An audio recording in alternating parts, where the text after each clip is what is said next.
Assalamualaikum, Jelas. Gus. Silakan, Pak. Ya, ya, Waalaikum. Waalaikumsalam Waalaikumsalam warahmatullahi warahmatullahi wabarakatuh. Izin bertanya sedikit, Gus, Monggo, monggo, monggo. terkait dengan eh, ini tadi yang praktek yang sudah Gus sampaikan tadi.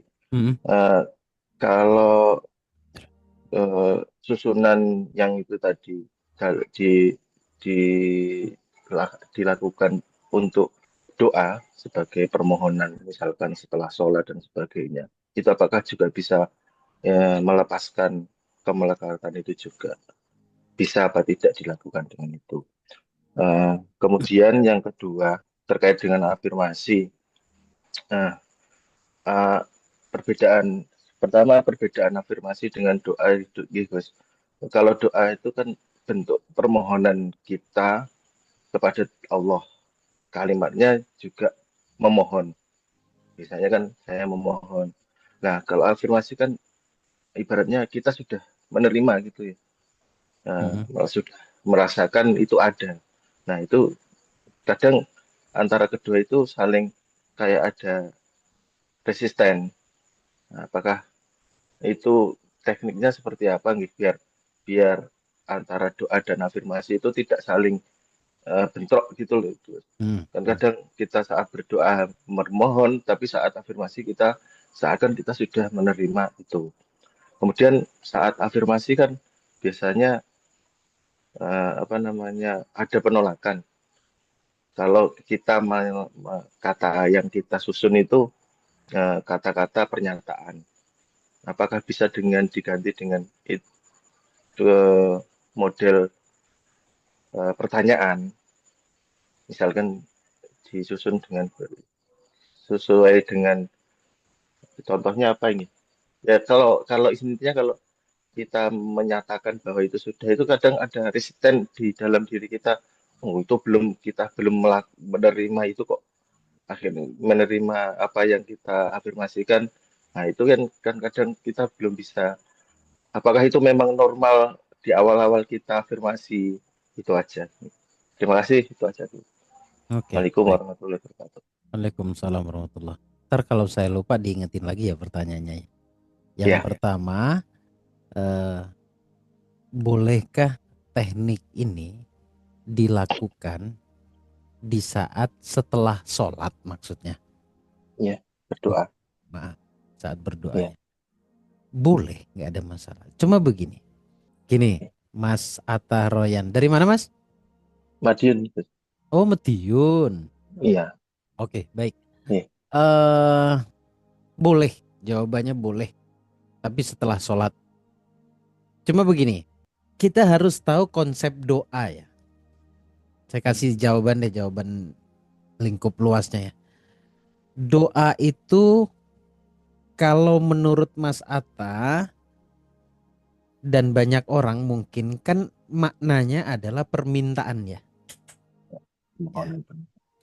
Padahal sebenarnya yang saya sampaikan tadi di webinar malam ini di ruang ngopi malam ini itu juga salah satu bentuk atau cara kita berdoa ke Allah. Tapi ketika doa itu dimaknai meminta, kemudian saya memaknai doa itu bersyukur, akhirnya nggak ketemu nih. Hmm. Misal kita ngomongin syukur. Atau teknik tadi melepaskan emosi negatif itu tadi. Akhirnya kita kayak, oh yang ini bukan berdoa, yang disebut berdoa begini. Enggak. Jadi doa itu luas mas. Doa itu adalah ketika kita memperbaiki diri, bagi saya itu doa. Jadi selama Oh, ya. atau apapun halnya yang Mas Atta lakukan, selama itu kebaikan, itu adalah doa. Kenapa? Setiap kebaikan akan mendatangkan kebaikan. Percaya nggak kalimat ini? Oh, ya. Oke. Ya. Setiap kebaikan pasti akan mendatangkan kebaikan. Apa ini kalau bukan doa? Ya. Ya. Oke ya? Terjawab nggak sekarang? Ya. Untuk pertanyaan pertama bahwa ketika Mas Atta ingin melepaskan emosi negatif, tapi dimasukkan dalam doa setelah sholat. Nggak perlu dimasukin dalam doa karena itu juga doa gitu. Ya. Misalkan begini, saya improv deh. Ketika sudah yang sunnah semuanya, ya Allah, saya cuma mau jujur ya Allah. dalam diri saya ini kadang ada marah ya Allah. Itu juga doa. Kadang saya di saat baik-baik saja entah kenapa ada pikiran buruk itu muncul ya Allah. Itu doa karena itu cerita. Bercerita kepada. Hmm. Makanya saya bilang kalau Anda bisa curhat ke saya, harusnya Anda bisa curhat ke Allah. Kadang curhat ke saya ini lebih didahulukan daripada curhat ke Allah. Ah ini nih masalah nih. Ini masalah nih. Bagi saya masalah, bagi Anda enggak sih mungkin ya. Bagi saya masalah. Ya Allah, kok jadi kesannya saya tempat mereka bukan engkau ya Allah gitu loh. Ini warning sih sebenarnya dari saya ya. Jadi jawaban pertama itu boleh. Kalaupun Mas Atta beda ini beda beda berdoa saya, terus setelah saya berdoa formalnya saya lakukan teknik ini boleh nggak? Gue sama aja itu doa juga gitu. Terjawab ya. Ya, ya, Terus yang kedua, kalau nggak salah yang saya tangkap adalah antara afirmasi dengan doa. ya, Ya. ya. Afirmasi itu sebenarnya diperuntukkan untuk diri sendiri. Sedang mengolah Oh, keyakinan. Jadi sebenarnya gini, orang yang sedang berafirmasi itu self talknya nggak tepat sebenarnya. Ayo, ya, ayo teman-teman yang pernah belajar afirmasi barangkali ya di luar sana ya. Orang yang sedang berafirmasi itu saya dapat tanda itu. Bagi saya orang yang berafirmasi itu sebenarnya ada self talk yang tidak tepat. Karena tujuan orang berafirmasi itu untuk dibuat sama di dalam self talknya. Self talk itu kata hati mas. Kalau ya, afirmasi itu kan diucapin ya. di lisan. Kalau kata hati itu namanya self talk, kata hati. Jadi kita berafirmasi itu tujuannya untuk membentuk hal yang sama seperti kita afirmasikan dalam diri kita. Itu dulu, Hmm. prinsipnya itu dulu yang harus difahami. Jadi afirmasi itu bukan mendahului takdir. Makanya saya selalu bilang saya ini sebenarnya posisi saya menerjemahkan orang-orang yang nggak paham tentang A, B, dan C. Kadang-kadang Ustadz ini ngomong begini, jangan dulu disalahkan. Karena kita yang nggak paham. Jadi afirmasi itu bukan mendahului takdir. Kalau ada rasa nggak nyaman, saya magnet uang misalkan, nyatanya saya nggak punya uang gitu ya. Apakah itu normal? Normal mas, normal itu. Tapi jangan ketika saya ngomong normal terus nggak diterusin, terusin aja nggak apa-apa. Ya. Hmm. Ya, Supaya nanti suatu saat hati hati Mas Atta kalau afirmasinya benar, ini akan disepakati kok, akan menyepakati kok. Ketika hatinya sudah sepakat dengan apa yang diucapkan, disitulah kekuatannya baru ada. oh Oke, ya, tadi saya mau jelasin apa ya afirmasi, self talk. Oh oke, bagaimana caranya afirmasi itu bisa mudah jebol ke dalam bawah sadar? ya. Kasih saya satu afirmasi coba, nanti saya improve. Satu kalimat afirmasi. Kalau yang umum kan biasanya aku kaya gitu, anu Mm-mm. bos. Nah, seperti itu kan, padahal kan Belum secara kaya. anu, penolakannya kan Mm-mm. belum kaya, ya. Oke, Nah, itu oke biar ya. masuk. Nah, ya, Oke. Nah, afirmasi yang pada umumnya saya ini sering jelaskan sebenarnya di YouTube. Makanya Mas Roni itu jadi ngeh gitu. Iya ya, kalau dirubah begini lebih mudah diterima ya gitu. Tapi kalau dengan saya kaya, saya berlimpah apa segala, itu kan afirmasi umum bagi ya, kita. Mohon maaf, nggak apa-apa, nggak usah malu. Bagi kita yang awam itu kan tidak mudah, Mas. Piye ya. tuh nyatane saya nggak punya kok, dibilang saya kaya, saya berlimpah apa segala macam. Makanya coba bukan dirubah, ditambahin supaya Ya. persepsinya juga beda di bawah sadar. Ya Allah, Engkau Maha Kaya yang mengayakanku.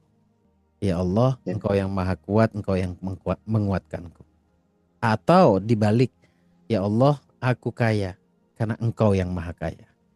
Ya Allah, aku kuat karena Engkau yang Maha Kuat. Oh ya. Bentar, kalimat ini coba dibaca. Lebih enak nggak dibandingkan tadi yang pertama? Ya, iya. Jadi misalkan kalau ada itu tadi ya Allah itu ibaratnya kita juga ada semacam eh, ungkapan permohonan juga. Makanya afirmasi itu kan doa Iya, sebenarnya. iya, Gitu. iya, Wes, paham. Ini iya, mungkin ini pertanyaan sudah paham. bertahun-tahun. Sinau ini piye, ini gimana sih itu ya? Gitu simpelnya Iya, seperti itu, Mas Atta ya. Semoga iya, menjawab iya, Mas Atta ya. iya, iya. Terima Oke, kasih. baik. Sami-sami. Monggo, Mas Roni lanjut. Oke, baik. Selanjutnya ada Pak Saripudin. dari Mm-mm. Bandung. Monggo kami persilahkan. Silakan Pak Saripudin. Terima kasih Gus Baraja. Salam Sami-sami. kenal dari Sarip Bandung, Gus. Baik. Nah, Siap. dari awal saya gabung di channel YouTube Gus Baraja, mungkin banyak beberapa yang ingin saya sampaikan. Ya, Nah, terkait termasuk materi lo ya. ya dalam Oke. hal ini mungkin di dalam materi ini kesempatan besar saya bisa langsung bicara dengan Gus Baraja. Nah, di dalam slide terkait masalah sebab munculnya luka batin finansial, Gus. Dari Oke. 8 poin yang ada, nah mungkin juga saya mendengar bahwa sebelum kita berdamai di saat ini, berarti kan harus dulu diselesaikan dulu, kita harus berdamai di masa kecil kita. Kan itu ya Gus ya. Ya. Ada masalah di masa kecil kita yang mungkin bisa menjadi luka batin sampai saat ini. Nah, di poin 7 dan 8 yang mungkin saya rasakan, terutama yang poin nomor 7 lah, waktu saya mungkin teringat masa kecil. Jadi sering sekali melihat orang tua berkelahi dan lain-lain terkait masalah uang. Nah, dari situ juga akhirnya kan tidak mau hal ini terjadi di saat saya nanti memiliki keturunan, kan itu ya Gus. Itu terbesit sampai saat ini. Betul. Nah, namun dari rasa yang ada, apakah selalu mengingat hal-hal itu gitu. Saya tidak terbesit rasa-rasa yang ada di dalam emosi jiwa yang keluar. Apakah rasa sakit atau apa, tidak gitu. Tapi ada satu rasa, itu rasa khawatir. Rasa khawatir yang akan larinya ke poin nomor 8 Gus. Bahwa saya melihat anak-anak gitu. Nah, pada saat anak-anak ada beberapa keinginan yang berlebih. Dua jadi pertanyaan, kalau kita kasih khawatir memanjakan, artinya tidak baik dalam mendidik, atau saat kita ditentang, khawatir luka batinnya keluar. Itu mungkin Gus Baraja, mohon penjelasan terkait dari sebab munculnya luka batin tersebut. Oke, baik. Terima kasih. Atur nuwun Kang. Bagus pertanyaannya, bagus. Ya, itu sebenarnya luka batin. Bentuknya khawatir. Karena orang yang aman dari luka batin ini nggak ada rasa itu. Ya udah, didik aja. Sesimpel itu ya. Akhirnya dari rasa khawatir tadi muncullah perilaku yang lebih mempertegas luka batinnya. Yaitu nanti saya kasih khawatir begini, nggak dikasih khawatir begini, kan begitu Kang, bener ya? Nah, sebenarnya begini, ini cuma ya tetap harus diobati seperti teknik tadi yang saya sampaikan ya. Itu penting banget. Setiap kali muncul rasa khawatir itu Kang, itu yang dilepasin Kang, itu yang diberesin. Ini teknik ini efektif banget.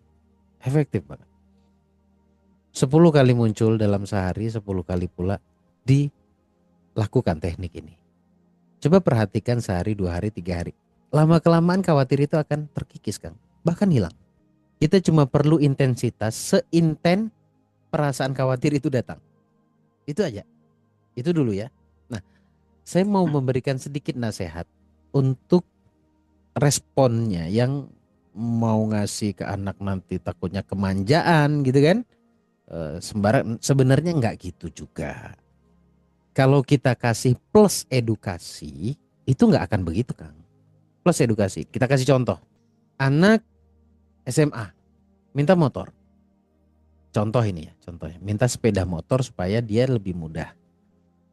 Makanya kita kasih dengan catatan nih. Kamu minta motor karena pingin dilihat temenmu supaya kamu naik motor, atau kenapa? Ini contoh saja.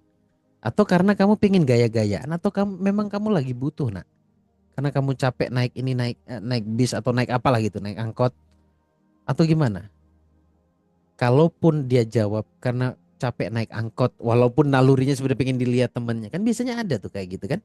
Naluri ini saya kasih contoh, kasih tahu, nak, lakukan apapun itu untuk dirimu, bukan untuk orang lain. Ntar kalau ada rezeki, papa beliin, ayah beliin. Jangan langsung diberikan kalau itu jumlahnya gede. Ini cara saya mengedukasi ya, cara saya mendidik. Jangan, walaupun kita mampu, kasih tempo, kasih janji. Bulan depan papa beliin, asal kamu bisa begini, gini. nggak apa-apa dibeliin. Hilangin tuh pikiran ntar kemanjaan, enggak sebenarnya enggak. Sebenarnya malah kalau kita mengedukasi secara nggak langsung ya, mendidik anak seakan-akan kita ngasih data bahwa semuanya mudah didapat. Itu dampaknya nanti ke masa dewasanya dia, masa tuanya dia bagus loh. Ketika ingin ini ada, ketika ingin ini ada. Ayah saya ketika saya minta sesuatu ke ayah saya, Allah kasih. Makanya ini harus ada didikannya juga. Allah kasih lewat ayah saya. Sampai dia nanti besar, Pak. Sampai nanti dewasa, mungkin saat dia sudah membangun rumah tangganya sendiri, yang ada di otak dia, asal saya berkeinginan begini, saya dapat. Apakah ini teori? Ini jawaban buat semuanya. Saya berinteraksi dengan ribuan manusia. Ya. Jadi saya ambil data. Ternyata kesimpulannya iya. Orang yang berkemudahan dari masa kecilnya, masa tuanya dia berkemudahan. Ini bedanya dengan kita dulu masa kecil berkesulitan, sekarang mati-matian belajar nih. Waduh, saya harus bisa. Itu cuma maksa aja tuh di pikiran. Gitu. Sampai kita ingin mengumpulkan data bahwa semuanya mudah. Sampai akhirnya pikiran saya percaya bahwa semuanya mudah didapat. Setelah percaya emang beneran bisa didapat. Mudah didapat. Gitu ya. Jadi jawaban saya bisa saya pecah jadi dua. Yang pertama tadi bicara luka batinnya iya, terus saya tambahin nasihat hipnoparentingnya bagaimana. Parentingnya kepada anak itu seperti apa. Gitu ya. Bangun kasih sayang sama anak, Kang. Jangan ada jarak, jangan ada gap ya. Oke. Makasih Gus. Sama-sama, Kang. Moga-moga manfaat ya. Silakan Bu Yusnani. Ini Gus, tapi terjawab tadi saya mau menanyakan afirmasi tidakkah termasuk takabur, tapi udah terjawab tadi. Oh iya, sip. Saya Udah terjawab tadi. agak kaget nih kalau dengar kata takabur nih. Sip, mantap. Siap. Ya, saya tambahkan deh tapi dikit. udah Siapa yang nanya anaknya? Saya. Oh iya, oke. Oke. Makasih Bu Yusnani, saya pertegas, saya jelaskan lagi. Apakah Udah terjawab afirmasi tadi. Oke. Apakah Afirmasi. afirmasi itu Tidak. mendahului takdir? Ya, maksudnya takabur gitu. Ya, Kan gitu takabur. kalau orang tua zaman kan gitu takabur gitu, nggak boleh takabur katanya kan gitu. Ada beberapa sifat yang tidak sama luar dalamnya. Nih, kita ngobrol dikit ya buat teman-teman semuanya. Sombong itu maknanya apa? Di luar itu sudah beda tuh dengan makna yang sebenarnya. Ya. Di luar itu sudah beda dengan makna yang sebenarnya. Orang ngomong agak tinggi dibilang sombong. Ukuran sombong adalah ketika ngomongnya agak tinggi. Ya. Padahal itu nggak tepat. Disebut sombong itu ketika dia ngomong niatnya menjatuhkan orang lain. Awas, niatnya loh ya. Ketika dia ngomong niatnya menjatuhkan orang lain. Pertanyaan saya, yang tahu niat orang siapa? Yaitu orang itu sendiri ya. Misal, saya ngomongnya tinggi, misal contoh.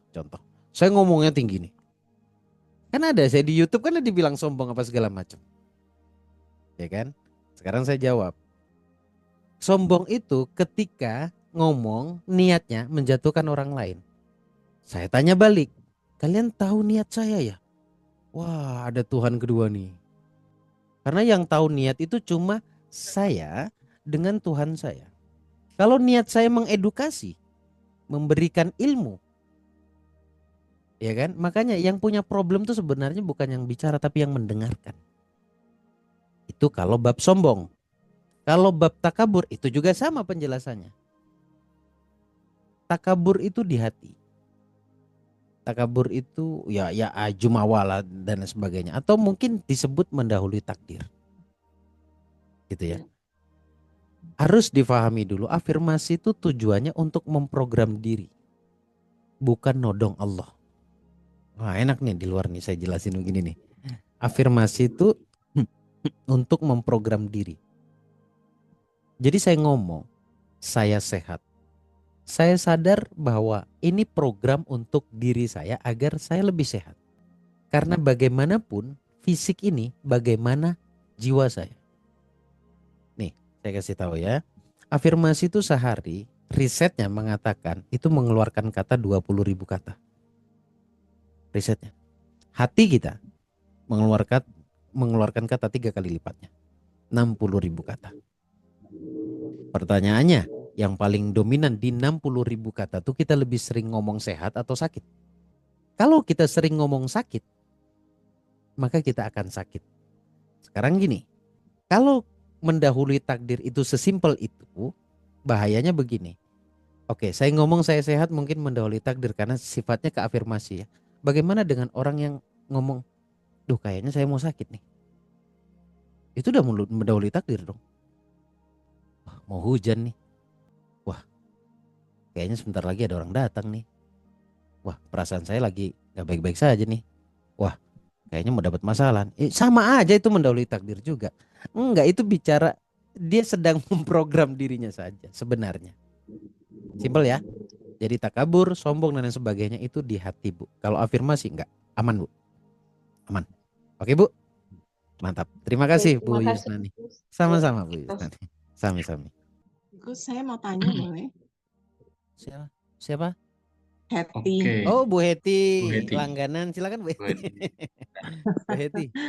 Ya, Sok, Bu Gus Heti. mau tanya, iya begini, saya tuh kalau sholat duha, saya sholat duha kan 4 rakaat ya. Cuman 2 kali salam, 2 kali salam. Nah, cuman seringkali tuh kalau pas lagi 2 rakaat salam selesai gitu, kadang suka muncul itu rasa khawatir, rasa cemas gitu. Yang mau saya tanyakan, Khawatir kenapa? Cemas kenapa? eh, khawatir cemas kayak ada rasa takut gitu. Takut akan apa? Yang masalah yang saya Oke. hadapi saat ini Oke, gitu. oke, Nah, oke. Lanjut. apa namanya? Boleh nggak Gus? Maksudnya ketika timbul rasa itu, saya rilis dulu gitu loh, baru kemudian saya lanjut ke sholat berikutnya gitu loh. Boleh nggak? Boleh, nggak apa-apa. Nggak apa-apa ya? Oh, maksudnya 2 salam tadi? Saya kan Lu 2 salam nih selesaikan aja sholat. dulu sholatnya. Atau di Oh, awal aja gitu ya. oh ya, oke. Kalau 2 salam kalau bisa jangan diputus. Oh ya, baik. Ya. Gitu. Itu aja sih Gus. Mm-mm. Pokok setiap kali Terus, muncul rasa takut lakukan. Yang penting tidak ngerusak ibadah kita gitu loh. Nggak ngerusak ya. tatanan ibadah. Gitu. Mhm. Jangan juga pas lagi sholat rakaat kedua lagi gini, oh saya lepasin dulu kan gitu. Selesaikan dulu sholatnya ya. Gitu. Oke, Ini ya. ini teknik di luar ibadah ma'dhah soalnya. Oke? Terjawab ya Bu Eti ya.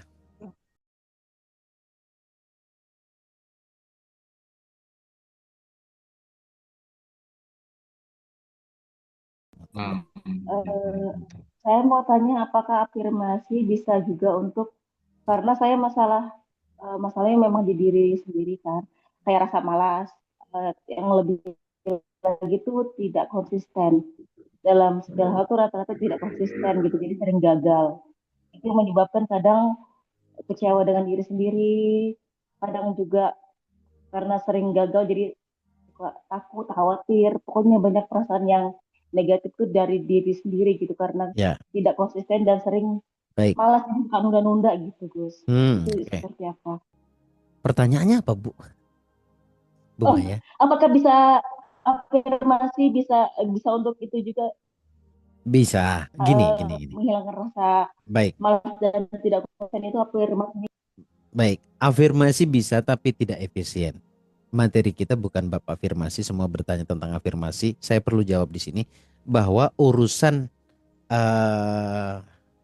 problem jiwa ya, luka batin tadi itu kita pisahkan antara afirmasi tidak mengobati. Percaya sama saya. Karena ada beberapa kasus 20 tahun dia berafirmasi nggak merubah hidupnya. Berarti kan tidak benar-benar efisien. Jadi gini, lupain dulu afirmasi. Gunakan teknik yang tadi. Ketika muncul rasa nggak nyaman, nggak enak, lagi males aja misalkan gitu ya. Contoh ya Bu Maya. Bu Maya lagi males. Bu Maya duduk dulu. Mudah-mudahan malesnya pada kegiatan, nggak males untuk melepaskan. Kalau udah mengobati juga males, repot juga ini. Ya. Jadi paham ya maksudnya Bu Maya ya. Setiap kali muncul rasa tidak nyaman atau kecewa atau malas apapun, lepasin itu. Karena itu cuma sebuah rasa yang sedang nempel dalam diri. Paham? Caranya seperti yang tadi. Kalau afirmasi tidak efisien. Karena begitu banyak orang berafirmasi tapi nggak merubah hidupnya. Berarti kan kita boleh kita katakan, nggak tahu afirmasinya yang salah atau gimana. Tapi yang jelas tidak begitu bekerja. Bisa dipahami, Bu Maya?